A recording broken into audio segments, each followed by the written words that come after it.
começando aqui o primeiro Conexão 3, um podcast do Observatório do Terceiro Setor. Sou Gabriel Iguchi, estou aqui com a Maria Fernanda. Gente, é um prazer receber vocês e hoje a gente vai começar com um tema polêmico e muito importante, pessoas desaparecidas. E não podia começar com uma convidada mais do que especial, Ivanice Peridião, fundadora da ONG Mães da Sé. Muito obrigada por ter vindo, Ivanice, você é uma parceiraça e amiga do Observatório, amiga pessoal. Obrigada por ter vindo, Ivanice. Como que você está? Primeiro, eu quero agradecer pelo convite. Para mim é uma honra. A família Scala faz parte da minha vida, né?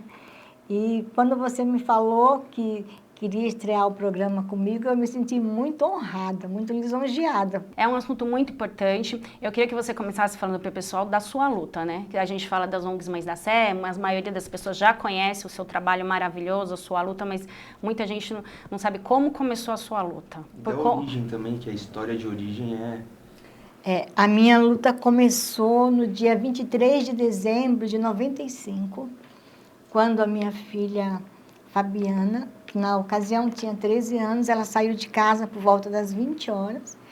Nós morávamos ali na região de Pirituba. Eu morava paralelo à Avenida Raimundo Pereira de Magalhães. Em São Paulo, né? Aqui em São Paulo. A Pirituba faz parte da Zona Oeste, né? Ainda é Zona Oeste. Capital, aqui em São Paulo. Para quem está assistindo de outros estados, é São Paulo, que é capital, gente. E aí ela saiu e foi na casa de uma colega coleguinha de classe que estava fazendo aniversário naquele dia. Só que não tinha festa e ela não foi sozinha, ela foi acompanhada de uma outra colega que morava a 3 quadras da nossa casa. Eu morava paralelo ao número 8016 da Avenida Raimundo Pereira de Magalhães. A menina que estava com ela morava no 8324. Elas foram na casa da amiga, deram um abraço de feliz aniversário e nem chegaram a entrar, porque a menina falou que estava se formando uma chuva muito forte e elas imediatamente já retornaram para casa. No caminho, elas se separaram em um determinado ponto. Cada uma seguiu em direção à sua casa, que eram direções opostas. E foi nesse trajeto que a minha filha desapareceu. De onde a menina fala que elas se separaram, não dá mais do que 120 metros de distância até a entrada da minha rua. Eu morava no número 104 da rua Nova Araçá, que fica de esquina. E quando eu cheguei em casa, nessa hora, eu não estava em casa. Eu tinha saído, por volta de umas 18 horas, eu tinha ido ao cabeleireiro. E lá em Perus, que eu morei 13 anos em Perus. E aí, quando eu cheguei, estava começando a chover. E logo que eu entrei, eu perguntei para minha filha. Eu entrei e só vi a Fagner. Falei, cadê a Fabiana? Ela disse, mãe, ela foi ali na casa da Damares com a Luciana, mas ela já vem. Falei, por que você não foi com ela? Ela, calma, mãe, ela já vem. Ela não foi sozinha. E aí começou aquela chuva torrencial, aqueles temporais de verão, né? E aquela chuva não passava, e eu comecei a sentir uma aflição muito grande, sabe? Um desespero, uma ansiedade muito grande. E aquela chuva que não passava. Quando a chuva passou, eu peguei um guarda-chuva e fui até a casa da garota que estava com ela. Eu achava que ela estava esperando a chuva passar para voltar para casa. E aí, quando eu cheguei lá, eu bati palma e falei para a menina, chama a Fabiana para mim, eu vim buscá-la. Ela disse, tia, ela foi embora faz tempo. Falei, como se ela não chegou em casa? Foi quando ela me falou, nós nos separamos em frente ao supermercado. E é esse trajeto que dá. Não dá mais, não dá 150 metros de distância. E às vezes a gente pensa assim, a pessoa tá perto, tá tudo bem, tá pertinho, tá aqui do lado, sei mais ou menos onde que tá. Sim. E acaba não se preocupando, mas olha... Na hora, a gente não pensa no pior. Eu lembro que na hora eu fiquei assim, irritada, né? E eu disse para minha outra filha, eu falei, olha aqui, se você estiver escondendo alguma coisa de mim, você vai apanhar também. Ela disse, mãe, eu não estou escondendo nada de você. E aí eu cheguei em casa, e aí logo em seguida chegou a mãe da garota e a menina, e aí nós fizemos um pequeno mutirão de 6 pessoas. O primeiro lugar onde eu fui me certificar se realmente ela tinha passado lá foi na casa da amiga. E aí conversei com a mãe, ela disse, não, elas estiveram aqui muito rapidamente. E eu até falei para elas, vamos entrar, que eu fiz um bolinho para a gente cantar um parabéns para a Damares. Ela disse, não, tia, eu não posso demorar, porque minha mãe não está em casa. E se minha mãe chegar e eu não estiver, minha mãe vai brigar comigo. E disse que a amiga saiu para fora, elas deram ali um abraço e logo em seguida elas foram embora. E eu comecei a procurar nas ruas próximas da minha casa, né? Era um sábado à noite. E eu fui perguntando para as pessoas, né, se alguém tinha visto alguém com as características da minha filha. Ela tinha 13 anos, ia fazer 14 anos, mas ela já tinha um corpo de mulher. Ela era bem alta, eu tenho 1,50 m, eu batia no ombro da minha filha. Né? Então, se você olhasse para ela, você daria 18, 19 anos, porque a família do pai dela, o avô, os tios, são todos bem altos, né, de estatura. E ela puxou a família do pai. E eu comecei a procurar ela, perguntava para um, perguntava para outro, e as pessoas falavam que não, que não. Isso foi até umas 2h30 da manhã. Eu já tinha esgotado as minhas buscas. Você já estava desesperada, né? E aí você começa a perceber que aconteceu alguma coisa, né? De grave aconteceu. Aí eu acordei o pai dela, que estava dormindo, até então ele não sabia de nada.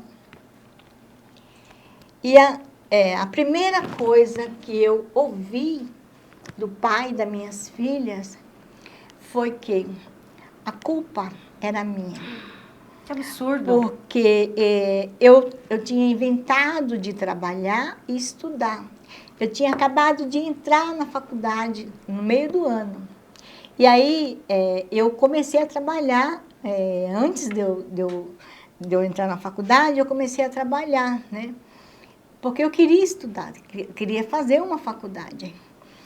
E eu disse para ele que não era hora de jogar a culpa em alguém. Se eu tivesse que culpar alguém, eu culparia ele porque ele estava em casa, né? Dormindo. Dormindo, né? E aí nós fomos para a delegacia. Quando eu cheguei na delegacia, eu nunca tinha ido numa delegacia. E a visão que eu tinha de uma delegacia de polícia era totalmente diferente, né? A imagem que eu tinha. Eu achava que quando eu chegasse na delegacia, eu ia ser tratada com respeito, sabe? Eu ia ser acolhida.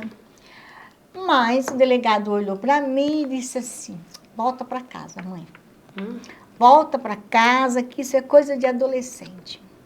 A sua filha deve estar com algum namoradinho por aí. Até o dia amanhecer, ela já voltou.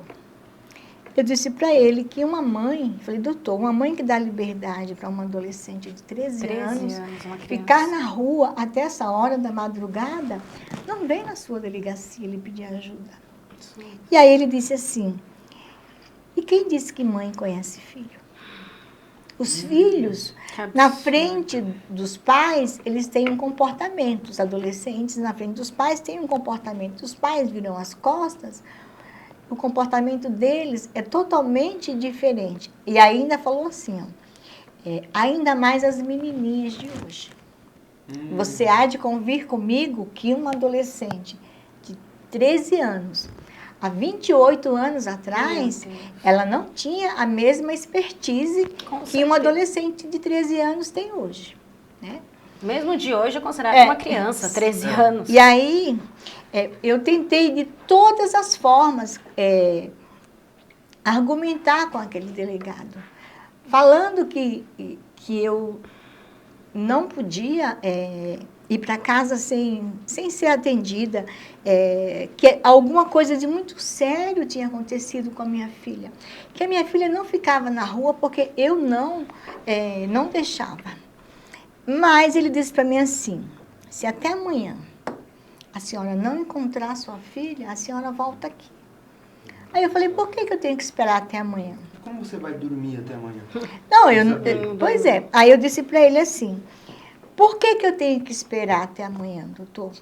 Aí ele disse que eu tinha que esperar 24 horas, porque ele não ia perder tempo de registrar um boletim de ocorrência. Perder tempo. Porque aí ela ia voltar e eu nem ia lembrar de avisá-lo. Eu disse para ele que não, que eu me comprometia, se ela voltasse para casa, eu pessoalmente iria até a delegacia agradecer, mas não houve acordo.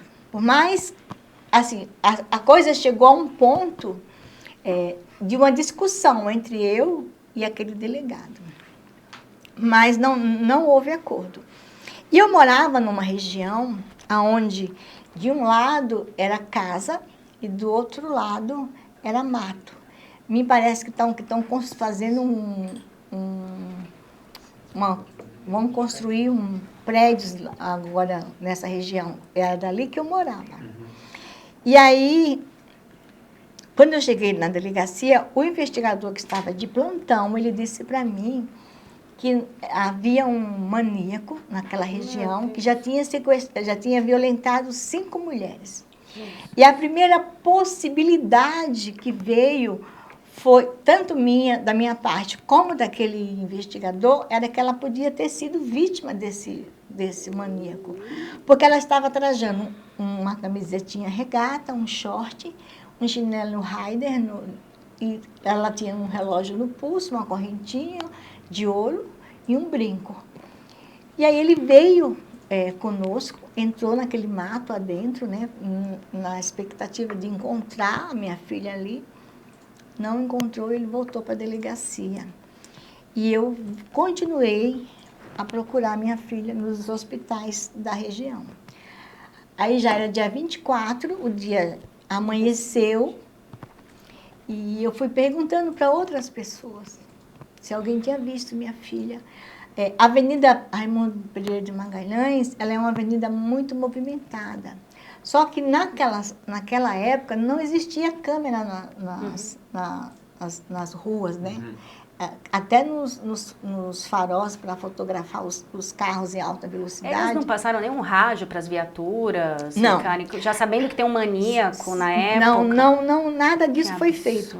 Aí você me pergunta, o porquê da insistência de registrar o boletim de ocorrência?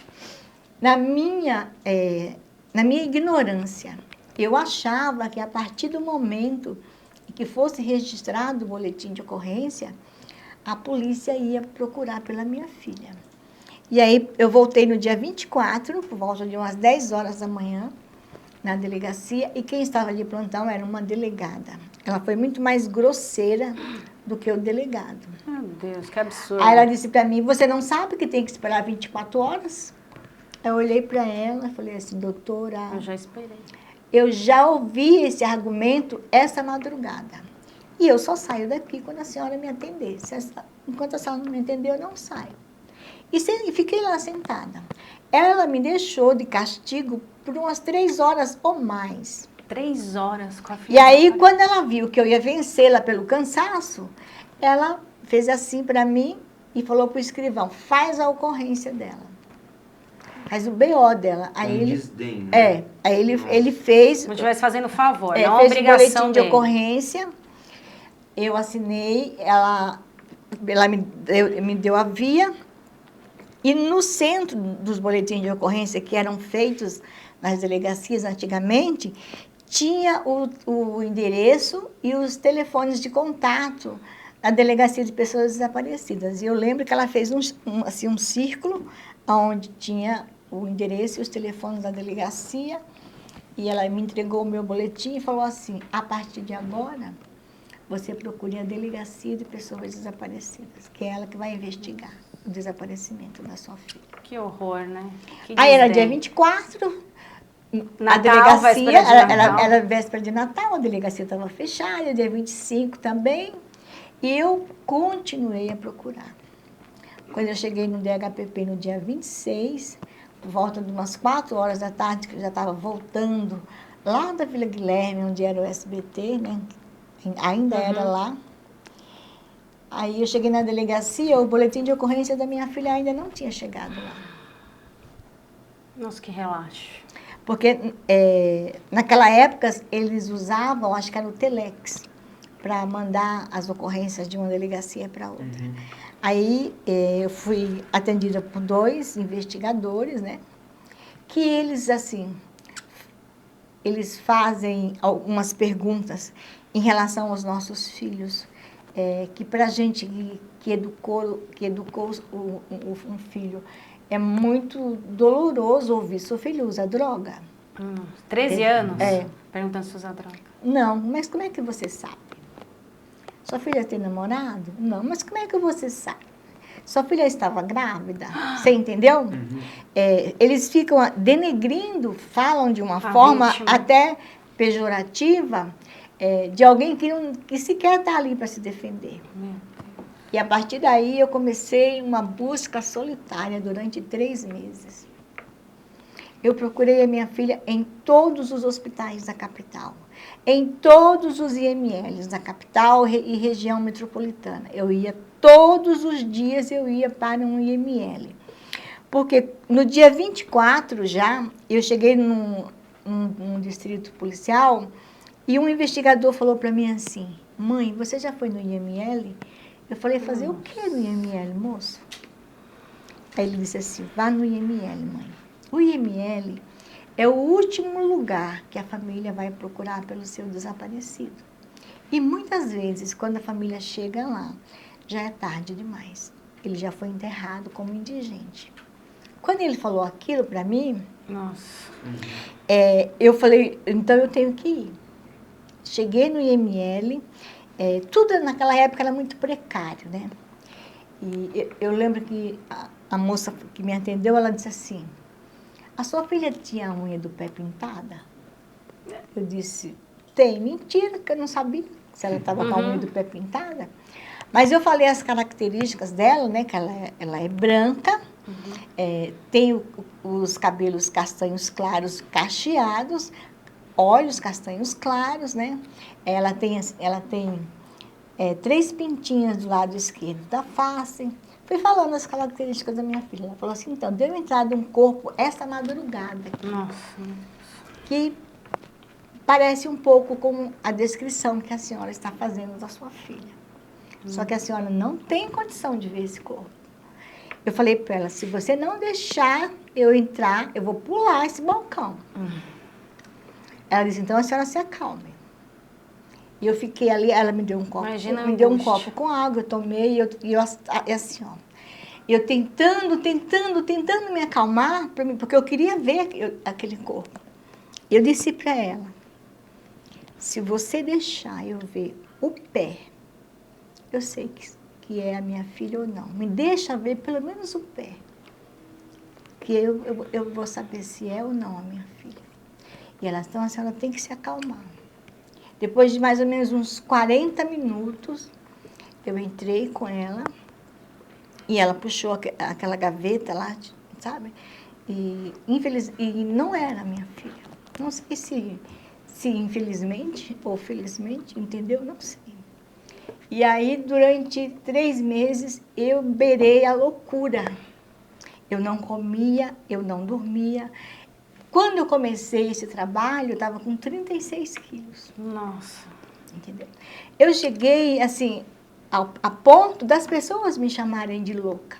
E talvez eu estivesse mesmo me enlouquecendo. Porque nenhuma mãe está preparada para perder um filho dessa forma, né?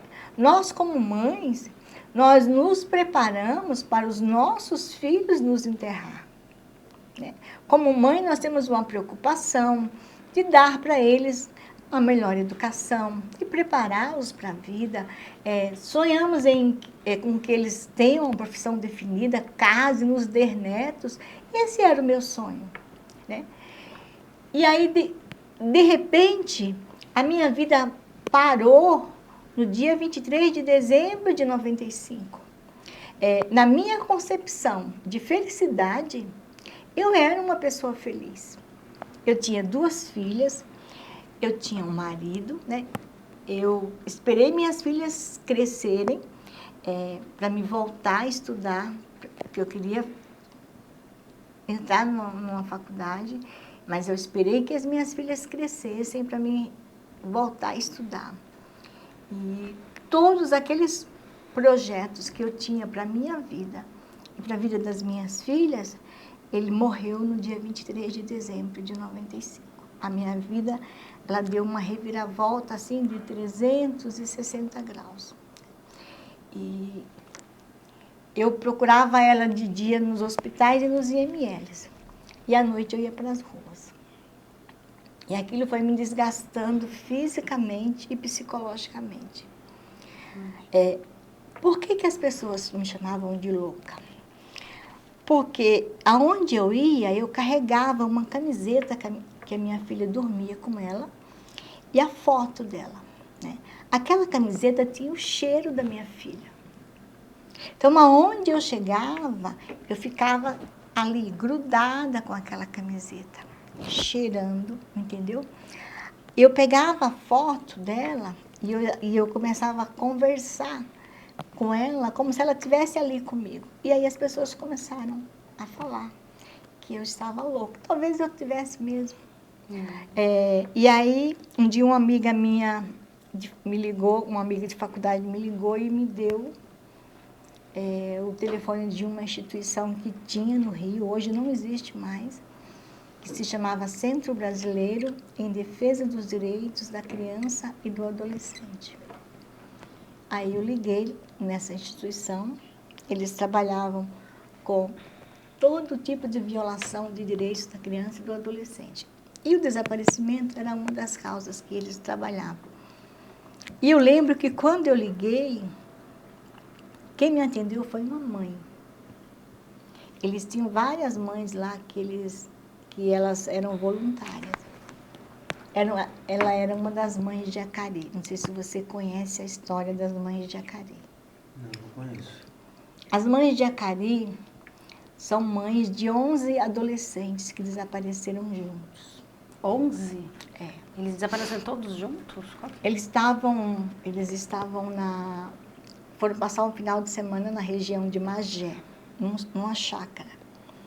E aí eles foram sequestrados. Chegaram uns homens numa perua e levaram os adolescentes. Tanto meninas, isso que eu ia entendeu? perguntar, menino e menino? Menino e menina, foi todo mundo. E aquela mãe, ela era uma das mães de Jacari. E ela dizia para mim, eu lembro que eu chorava muito, e ela dizia para mim, não chora, mãezinha, não chora. Olha, faz 5 anos que a minha filha desapareceu com mais 10 amiguinhos.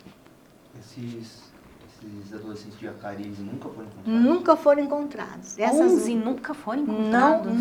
Não foram encontrados. E nem suspeita é uma de história, quem essas pessoas é uma história assim, muito triste, né?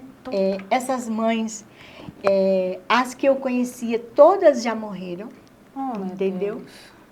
Sem saber o que aconteceu Sem com seus saber o que filhos. aconteceu com seus filhos, né?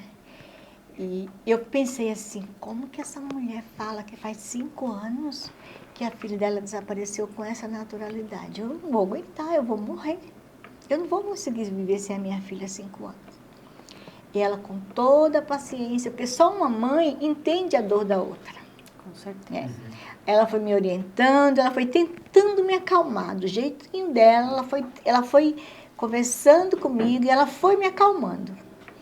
E aí ela pediu que eu escrevesse uma carta e mandasse a foto, o boletim de ocorrência, e eu escrevesse um breve relato e um telefone de contato. E assim, no dia seguinte eu fiz. Eles ligavam, às vezes até 2 vezes por semana, para saber se tinha alguma informação. Eu falei que não, até que um dia eles me ligaram dizendo que a escritora Glória Pérez ia colocar na novela Explode Coração os depoimentos de mães que tinham seus filhos desaparecidos. E assim, quando eles me ligaram para fazer o convite, na hora eu aceitei. Porque durante 3 meses eu bati na porta de todas as emissoras de televisão, de rádios, de jornais, e eu ouvi a mesma frase em todos os lugares que eu fui. Senhora, este assunto não está em pauta. Não está em pauta? É. E eu sabia lá o que era pauta. Hoje eu estou escolada. Hoje eu sei de tudo que é, sabe? Eu aprendi. Gente, uma criança de 13 anos desaparecida. E aí eu falei, essa é a oportunidade que eu tenho de encontrar minha filha. Eu fui. A primeira vez eu fui sozinha. Quando eu cheguei no Rio, tinha tanta mãe. Nem sei falar quantas mães tinham ali. Para mim, foi um choque de realidade, porque até então eu estava vivenciando essa experiência sozinha, entendeu? Eu não conheci, durante esses 3 meses que eu procurei a minha filha aqui, eu não tive, assim, o conhecimento de nenhuma mãe que estava vivenciando a mesma situação que eu. Eu achava que era só eu, porque eu não conhecia. Até mesmo quando eu fui na delegacia, eu não encontrei uma mãe procurando por um filho desaparecido lá. Então, eu falei, e assim, uma coisa que eu observei naquelas mães foi a união, a irmandade delas ali. Todas unidas com a mesma dor, cada uma com a sua história, cada uma... a única diferença ali eram as idades e as circunstâncias do desaparecimento, né? E aí nós não conseguimos gravar naquele dia porque estava chovendo muito no Rio. Mas na semana seguinte eu voltei, e aí foi comigo uma outra mãe, que é a Vera, e por coincidência, as nossas filhas se chamam Fabiana. A dela desapareceu na região do Jaraguá e a minha desapareceu em Pirituba. É a mesma idade? Com a mesma idade. Meu Deus. A dela foi para a escola e não teve aula e voltou. Só que ela não voltou para casa. Ela desapareceu nesse trajeto? Nesse trajeto. E até hoje também ela não foi localizada. Nossa. Já fazem 31 anos que a Fabiana está desaparecida. Fabiana Renata. E aí, na semana seguinte, foi quando eu conheci a Vera, né? Mas só tinha nós duas lá de São Paulo. Pensamos, será que só nós temos filhas desaparecidas? Aí, conversando com a doutora Cristina Leonardo, que era a coordenadora do Centro Brasileiro, ela disse, não, nós temos bastante mães de São Paulo. É que elas não vieram porque não tinham condição financeira para pagar a passagem, né? E eles também não tinham como patrocinar. Eu gravei a novela, naquele dia tinha 72 mães. Nossa. Nós gravamos na cidade cenográfica, em Jacarepaguá, e eu tinha certeza, eu saí dali com essa certeza, que o dia que fosse mostrado o meu depoimento, eu ia encontrar minha filha. É a novela principal da Entendeu? Globo. Porque eles davam um ênfase muito grande para o caso, para o depoimento. Para o problema. Como a Glória Pérez faz em todas as suas novelas, ela aborda um tema, né? Uhum. E o desaparecimento, você ficava ali segurando o cartaz do seu filho, você falava como foi que ele desapareceu, e no final você fazia um apelo. Ou, se alguém tivesse visto, né, até mesmo o seu próprio filho. Então, eu voltei com essa perspectiva de que eu ia encontrar minha filha através da novela Explode Coração. Porque era uma novela no horário nobre, na maior emissora de televisão, Então, a chance de eu encontrar minha filha era praticamente assim, ó, que imediato. Eu gravei a novela numa semana, na semana seguinte, eles mostraram o meu depoimento. Eu não assisti, porque eu estava na faculdade. E aí, no dia seguinte, eu fui procurada por 2 jornalistas, de 2 grandes jornais aqui de São Paulo. Agora o assunto estava em pauta, né? Aí, elas perguntaram para mim como foi que eu fui parar na novela Explode Coração.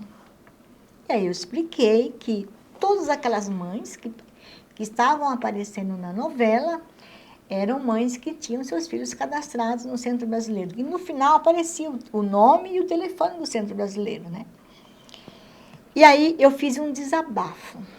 Eu contei a minha trajetória daqueles 3 meses de busca solitária.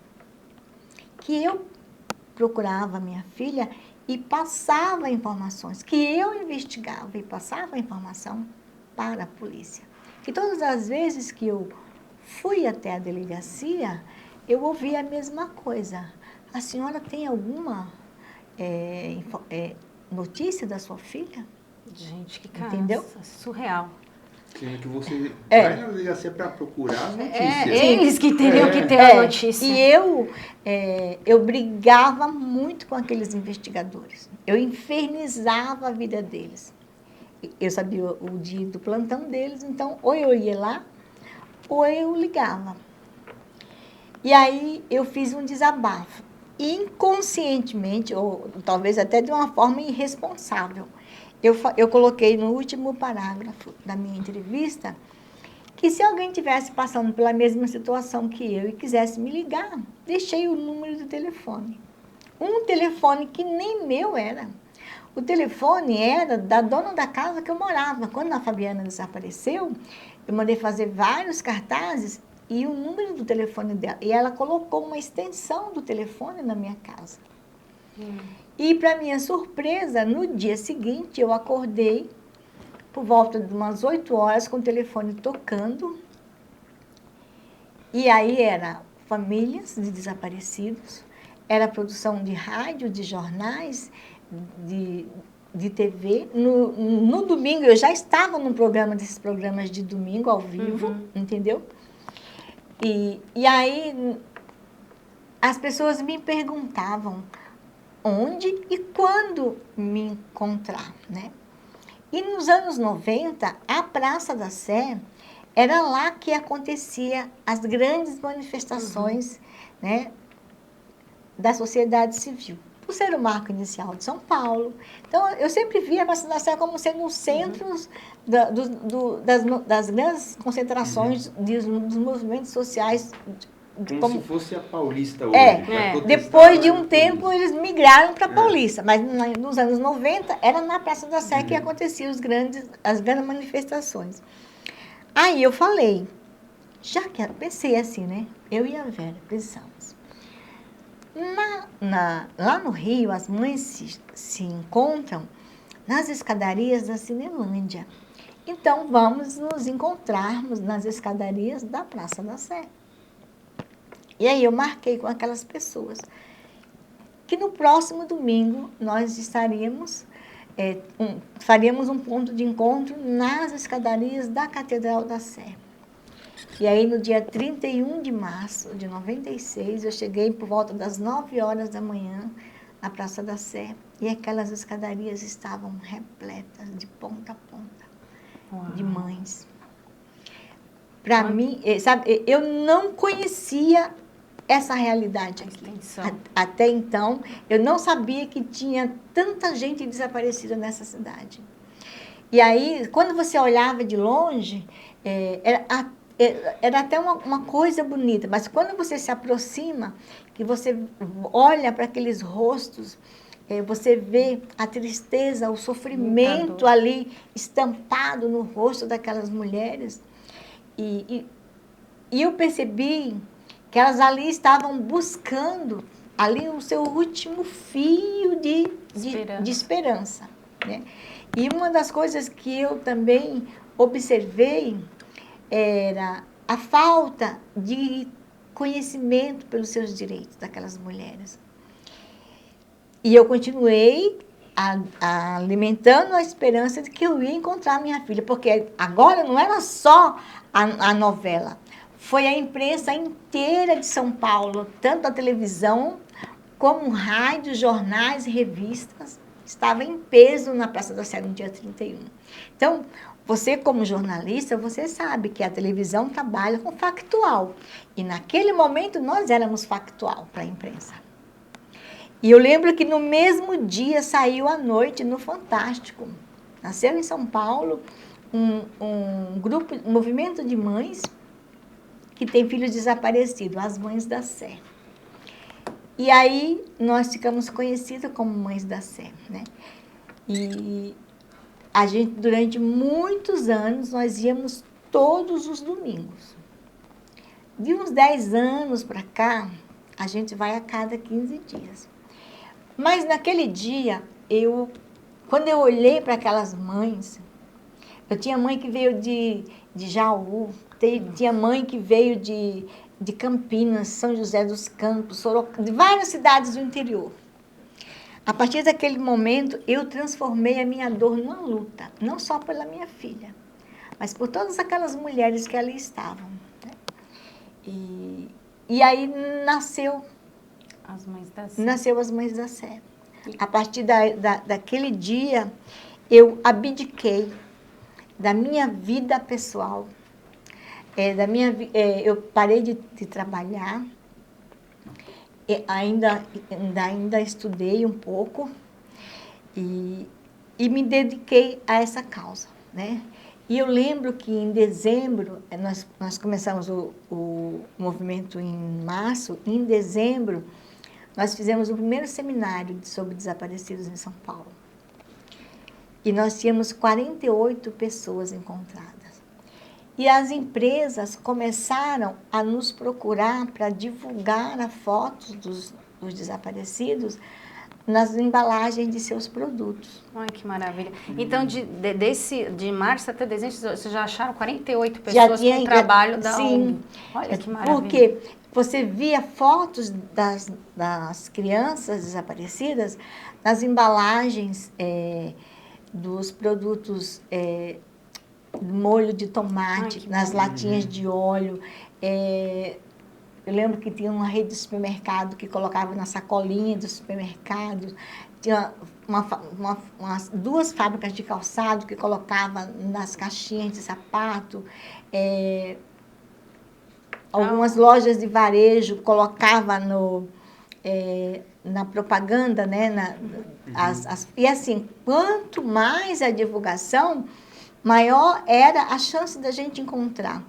E tudo aquilo era novidade, né? As empresas queriam fazer o seu marketing social, entre aspas, colocando a foto das crianças desaparecidas na embalagem de seus produtos. E a gente ia encontrando, né?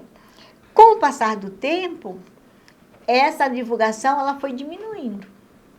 Hoje nem existe mais. Hoje a última parceria que nós fizemos foi com a Gina, que ela colocava as fotos na caixinha de palito, né? Mas a gente não encontrou nenhuma pessoa com essa campanha da Gina. Foi uma campanha que ela teve uma repercussão muito grande, mas a gente eu recebo até hoje trotes. Que absurdo! De crianças mesmo, entendeu? Que ligam e eu falo, escuta aqui, Pestinha, peraí que eu vou ligar novamente e vou falar com a sua mãe. Então, nós não tivemos resultado, mas tivemos uma visibilidade muito grande. E trabalhar com desaparecidos, esse trabalho só dá resultado divulgando. Hoje, a nossa ferramenta de divulgação são as redes sociais. Era até uma pergunta que eu queria fazer, porque nessa época de rede social, Sim. que é muito diferente agora o meio de comunicação lá para os anos 90, que Sim. era tudo centralizado em TV, em rádio, em jornal. Hoje não, já descentralizou toda essa comunicação. E com as redes sociais tem muita gente também que acaba sendo um pouquinho viciada em rede social. Até uma pergunta que eu queria fazer sobre isso. Ainda tem esse negócio do 24 horas? Porque hoje com esse negócio de rede social, tem gente que não fica um dia longe do celular. Se a pessoa não está recebendo mensagem, a pessoa não está presente na rede social, já começa a ficar estranho. Ainda existe esse negócio de 24 horas? Já guardar 24 horas. Eu até tenho um caso, né, de uma criança de 4 anos, né, Vanita, que um menininho de 4 anos que ele desapareceu, a mãe foi na delegacia, foi até perto do Cometa Halley, que eu estava vendo. Ele estava com a irmãzinha, a avó cuidando, a avó acho que foi entrar para alguma coisa, voltou, a criança já não estava mais lá. A mãe foi na delegacia, não tem nem 24 horas, eles mandaram esperar 48 horas. Agora imagina, gente, olha o absurdo, uma criança de 4 anos esperar 48 horas do quê? Lá nos Estados Unidos, parece que as primeiras 48 horas são fundamentais, que depois é 75% de chance de não encontrar mais a pessoa viva que desapareceu. Então, assim, muita gente ainda tem. Daí de 48 foi para 24, mas parece que não existe, né? Explica. Esse prazo de espera, ele nunca existiu. Isso é uma prática, né? Legalmente, assim? Não, legalmente nunca existiu. Você não tem que esperar tempo algum. E ainda mais se tratando de criança e adolescente, nós temos uma legislação que já vai completar 18 anos agora, no dia 30, que é a Lei 11.259, que ela é um adendo do artigo 208 do ECA. A lei, ela é bem curtinha. O que a lei determina? A lei é bem clara quando ela diz que a delegacia que atender a ocorrência do desaparecimento de crianças e adolescentes, ela tem que fazer o boletim de ocorrência e começar as buscas imediatamente. E ainda jogar como se fosse um alerta, né? Acionar a Polícia Federal, Polícia Rodoviária, aeroportos, portos, terminais de ônibus interestaduais, intermunicipais, que são as formas de você restringir a saída daquela criança por esses meios. Agora, me pergunta se a lei é cumprida. Até hoje ainda não. Até hoje, você entendeu? Até hoje, ela não é cumprida. Então, para fazer um boletim de ocorrência hoje, você não precisa ir na delegacia. Porque você só vai passar raiva lá. Eu falo para as pessoas que me ligam, ai, meu filho desapareceu. Eu falo, você fez o boletim de ocorrência, mãezinha? Não, então você vai fazer. Como você? Não, mas eu já fui na delegacia e não fez. Não precisa ir na delegacia. Você entra no site da Polícia Civil e você mesma faz o boletim de ocorrência. Aí eles validam e alguns minutos depois eles mandam um protocolo com o número e aí passado umas horas vem no seu e-mail o boletim de ocorrência. Então, hoje você não precisa passar por esse constrangimento. Mas eu passei por essa situação e tem algumas pessoas que ou não têm conhecimento que ela pode fazer online e vai até a delegacia. E depende muito da boa vontade do delegado. Quando ele diz, volte daqui a 24 horas ou 48, ele está prevaricando. Ele está cometendo o crime de prevaricação. Agora, aquela mãe não sabe. Ela não sabe nem o significado da palavra prevaricar. Eu cansei de mandar. As mães chegavam no escritório e falavam assim, mas eu já fui na delegacia e o delegado falou que eu tenho que esperar. Qual foi a delegacia que a senhora foi mesmo, mãe? Eu pegava e eu ligava na delegacia. Doutor, o senhor conhece a Lei 11.259? Ótimo. Entendeu? E ele conhecia? Muitos não. Como não conhece, doutor? Eu lembro assim, especificamente de um caso de uma adolescente, que ela é uma adolescente especial, que tinha feito uma cirurgia e ela desapareceu. Nossa. E ela foi vista pegando uma perua. Ela morava ali dos lados do Jaçanã. E já faziam 9 dias que ela estava desaparecida. Meu Deus, e aquela mãe foi na delegacia 9 vezes. E não foi atendida. Não chegaram nem a fazer um boletim de Não. ocorrência com a adolescente desaparecida, É. especial, Sim, aí- vulnerável. Aí eu peguei e falei pra mãe, deixa que eu ligo. Aí liguei na delegacia. E aí eu falei assim, eu quero falar com a... Boa tarde, eu quero falar com a delegada.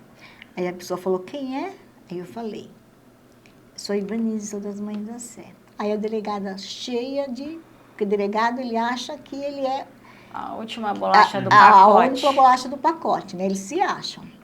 Aí ela falou assim, eu falei assim, doutora, eu estou com uma mãe aqui, que ela tem uma adolescente que está desaparecida há 9 dias, e ela já foi na sua delegacia, todos esses dias a senhora não fez a ocorrência. Aí ela disse assim, senhora, aqui a gente atende todo tipo de ocorrência. Eu falei assim, doutora, deixa eu lhe perguntar uma coisa. A senhora conhece a Lei 11.259? Fazia pouco tempo que a lei, né, estava tramitando, estava em vigor. Aí ela disse assim, não, o que é essa lei? Eu falei, que coisa feia, doutora. A senhora trabalha, a senhora é uma aplicadora do direito, a senhora trabalha com a aplicabilidade da lei, a senhora não pode alegar o desconhecimento da mesma.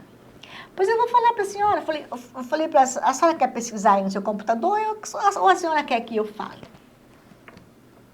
Aí ela disse assim, quando eu falei para ela o que era a lei, então a senhora, por favor, peça para sua mãezinha vir aqui. Nossa. Eu falei, não precisa mais, doutora, porque nós estamos bem próximo da Delegacia de Pessoas Desaparecidas e eu já liguei lá e ela vai ser atendida pelo delegado titular. E aí eu peguei e ela, naquele dia, a partir daquele dia, o tratamento comigo foi totalmente diferenciado. Eu cansei de falar para as mães, volta na delegacia, pega o nome do delegado, do delegado, a senhora vai lá, ó, tem lá o nome do delegado titular, do substituto, pega o nome do delegado e vai lá na ouvidoria ou na corregedoria, a senhora pode fazer a denúncia nos 2 lugares. Isso é bom você Na falar. corregedoria e na ouvidoria das polícias, né? Porque a ouvidoria atende as denúncias da Polícia Militar e da Polícia Civil. E tem a ouvidoria da Polícia Civil. A senhora vai lá e faz a denúncia por crime de prevaricação. Então, depende muito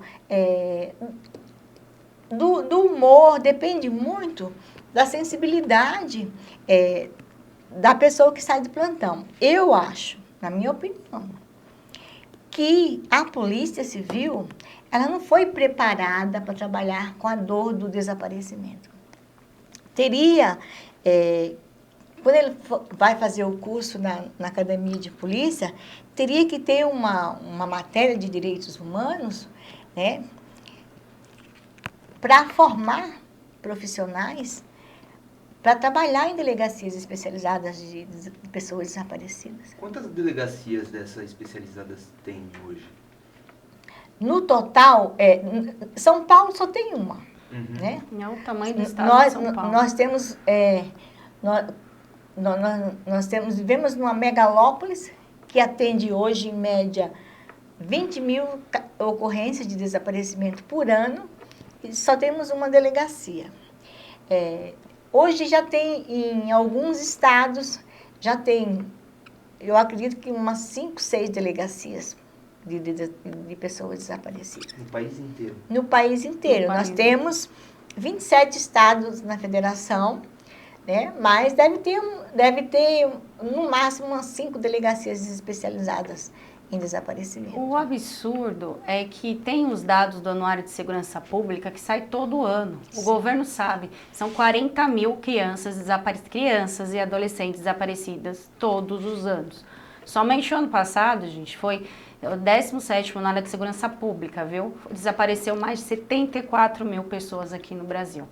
A média foi de 203 pessoas por dia, 8 pessoas por hora. Olha a gravidade. Isso para 5 e 6 delegacias resolverem. 5, 6 delegacias resolverem. Então, mas eu ainda acho que esse número ainda ele não condiz com a realidade, né?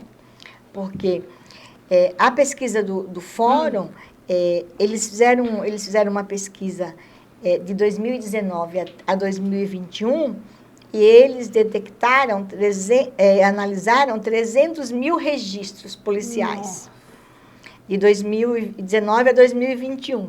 E aí eles chegam que 29,3% das pessoas que desaparecem no Brasil são crianças de 12 a 17 anos. Meu Deus. Aí eles colocam que é 2,8 vezes superior à média da população brasileira.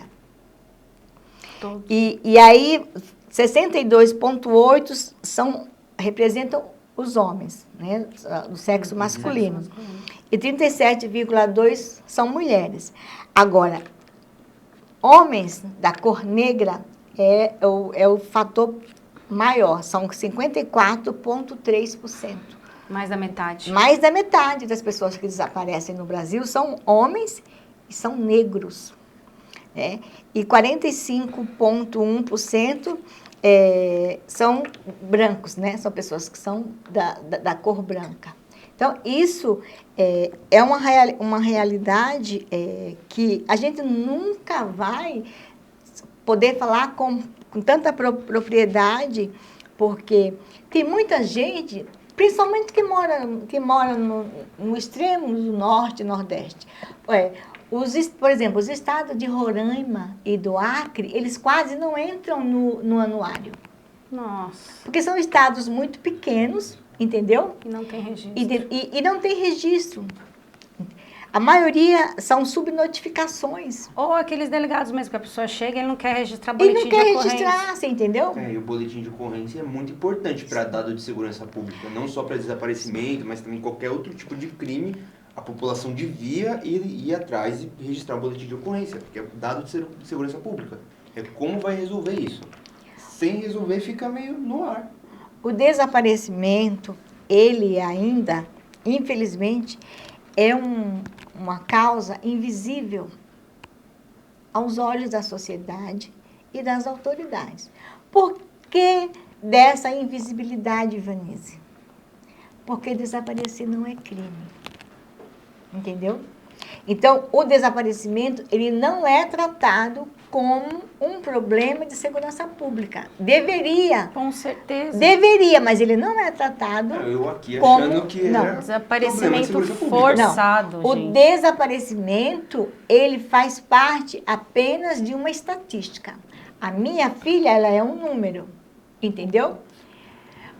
O desaparecido, ele é um número quando você vai na delegacia ou quando você faz o boletim online. Quando você vai na delegacia de pessoas desaparecidas, ele também se torna em um outro número, o número da queixa. E se a pessoa é encontrada sem vida, ele também é um número, né, do corpo. E assim, quando ele vai ser enterrado como indigente, ele também é assim que a coisa é tratada, entendeu? Os nossos filhos fazem parte de uma estatística. Não existe nenhum tipo de políticas públicas, até hoje, voltada para a causa do desaparecimento. Gente, infelizmente, Conexão 3 está acabando. Eu quero agradecer a Ivanise. Muito obrigada por ter vindo aqui. Se quer deixar algum contato, quem quiser ajudar a ONG Mães da Sé, as pessoas que estão com entes desaparecidos, como fazer, como procurar?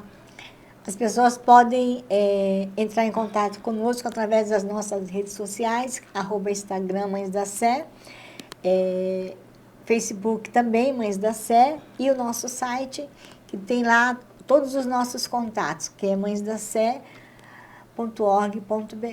E muito obrigada, gratidão pelo convite. Eu que agradeço. A gente que agradece. E pessoal, antes de encerrar aqui, só lembrar que o Conexão 3 é um oferecimento do Observatório do Terceiro Setor. Acompanhe o Observatório, ele tem portal, tem Instagram, tem TikTok, tem no YouTube, com várias matérias sobre o mundo do terceiro setor, de projetos de impacto social, que nem o da Ivanise. Tem muitos projetos legais lá que a gente divulga. Então entra lá, segue, dá uma conferida lá, é bem legal. Siga a gente nas nossas redes sociais, @Observatório 3 Setor. Até o próximo Conexão 3. Até!